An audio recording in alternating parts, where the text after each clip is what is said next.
Hi everyone, it's Casey Williams. Well, as you can tell from the ice on the vehicle behind me, we've had a little bit of weather this week. It's about 14 degrees and a little bit chilly. But we're going to put on our sunglasses, pretend like we're in California, and go check out a pretty cool vehicle. The 2019 Mazda CX5 crossover. Let's go have a look at it. Well, I think even under all the snow and ice, you can tell that the CX5 is a pretty good looking crossover. In fact, I think nobody does one quite as well as Mazda. And it really starts with the front end. Have these really narrow inset LED headlamps. And just the sculpting of the sheet metal, it just looks very neatly tailored. You know, just every little detail is thought about. Looks more like an Alfa Romeo or an Audi and kind of the detail. Very nice. Big grille, got chrome that kind of runs underneath of it, back out the other side. Again, just gives it a very nice face. Come around the side, and we have the up-level version of this with the 19-inch alloy wheels. But it has a really good stance. You know, it looks really sporty. Looks like you can take it down a twisty two-lane road and thoroughly enjoy driving it. And when we get to the driving portion, I tell you what, you actually can enjoy driving this vehicle. Again, just more of the creases. I like this comes off the front fender, kind of, you know, nicely comes back this way. Looks very good. Another line that comes in here. Again, just really gives those creases over the wheel wells. Makes it look very sporty, very athletic. Nice chrome detailing as well. Come around the back. Again, the vehicle just looks very upscale to me. Much more expensive than what it actually is. Tail lamps, you know, thin, nicely inset. Power hatch. And for it's a compact crossover, it's actually pretty roomy inside.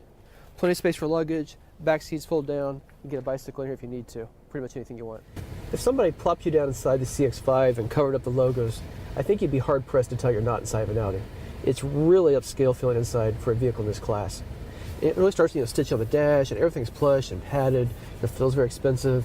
The wood grain and all the chrome detailing, piano black finish here on the console. Everything just feels very nice. And this is the absolute upscale version of the CX5. And ours has the brownish seats. And it's a little bit hard to tell in the video, I know, but the seats are kind of a dark brown color. The console's a dark brown color. And you just get the feeling that the designers just pay a lot of attention. That's just not something you see in a, you know, in kind of a mainstream brand crossover. And this vehicle has a lot of nice features on it. It has Bose audio, it has Apple CarPlay, Android Auto, of course, power sunroof. But here in the center, everything's controlled with the joy wheel. Down below, again, a lot like Audi with volume and tuning here.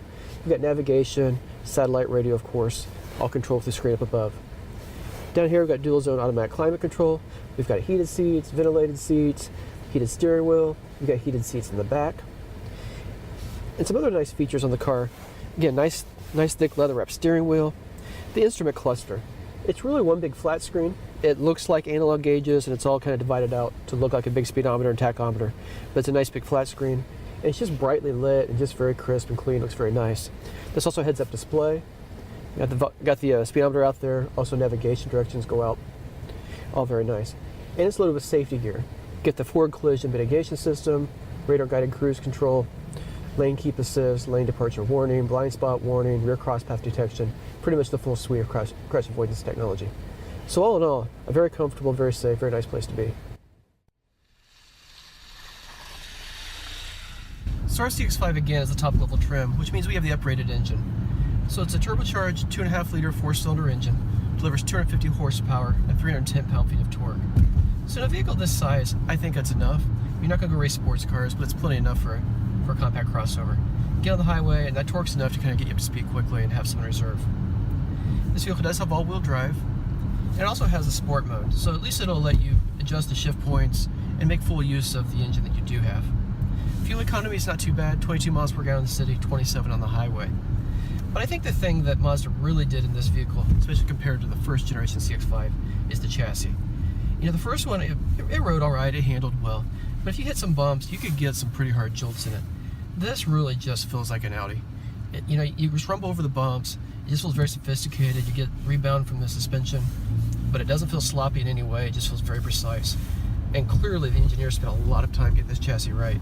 And again, if you got into this vehicle and you couldn't see the badge, you would swear you're in a German vehicle. I think it's just very, very well done. But some other nice things I really like. I like the heads-up display when I'm driving. Right now it's got the crash avoidance indicator up, so I know I need to back off from the car in front of me a little bit. Navigation directions go up there. Just a very convenient vehicle to drive. Stereo sounds good, got the Bose audio system, I like the sunroof. If the weather was nice and we were in fact California, we'd open it up and enjoy it today. But overall, it's just a very nice vehicle. 4 people get in very comfortably. Luggage fits no problem, and you can drive just about anywhere you want to go in it.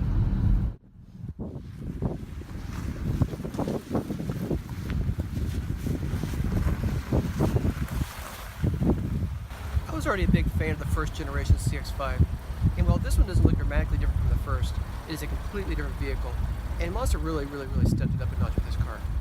You know, from the beautiful styling, to the luxurious interior, the turbo engine, the chassis, everything about it just makes you feel like it's a class above, at least in price and prestige, where it really is. But let's talk about price, because all the luxury features do have a little bit of price to them. So this vehicle starts just over $24,000. As equipped, $39,155. But if you compare this vehicle to this size, everything on it, to others in its class, I think you'd find it's a pretty competitive price. Well, next we'll go another fun car. Hopefully it'll be a little bit warmer. Maybe it'll be in California, maybe not. Until then, storm forward.